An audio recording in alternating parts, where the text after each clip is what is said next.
Hi, in this short video, we'll be showing you how to use the slider node.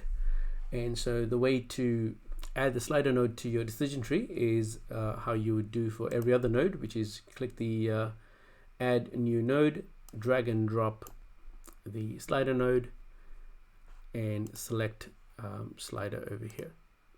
Right, so that'll give you these extra options. Now what I'm going to do is I'm going to discard that and show you how to edit that in this one here, which has already been done. So you're going to enter the title of your slider over here. So like, what is your salary? You can enter the decimal places if you want, the default value as well. So this is where your slider will start from. Your minimum value, your maximum value, and the step. So step is how much to increment by. So in this particular case, it'll start at 0 and go up by 1,000 until it gets to 100,000. Right, so that's what it's going to look like, and there you go. So that's a good example of what this slider is going to look like. Now you have the other option is you can add a plus sign at the very last value. So if I go right to the end over here, it's got 100,000 plus. Okay, so that's going to show that. Also, you can add the value above or below the slider. So you can go above or below. Obviously, you don't want to do both. It'll look awfully ugly, I think. But it's a personal preference. You can if you want to. So let's say we leave it under the slider, in which case it's going to put the value over here, and it'll change that. The other thing you can do is you can put a prefix, so dollar value, pound sign, whatever currency you use. You can do that, and also a suffix. So say, for example, if this was not a monetary value, let's say you had a slider for how many houses do you own. So you could put houses and remove that, or you can do both. Right, so that way, that's how you set up the options for the slider.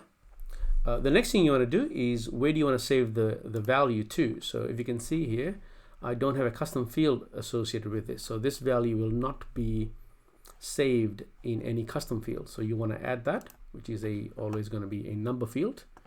And so, for example, let's say if that's the field I want to use, so that one there, MC points, I'm going to add that, select, and that'll save the value that's used over here into that custom field, which means now you can pass that over to your email service provider, your lead distribution system, or even in your email or any other third-party platform that you want to send it to. You don't need to add a custom field if you do not intend to pass the data out of LeadsHook, because you can still use the decision node, which is going to allow you to still use the values you add to your slider. And I'll show you what that looks like, which is the decision node right over here. And in this case, you can see that we've got the question slider is less than, and we've got a dollar value here. So this was done without a custom field. Now, if you added a custom field and you wanted to do it with the custom field, you can do that as well, just by selecting custom field over here, in which case you'll put the slider custom field.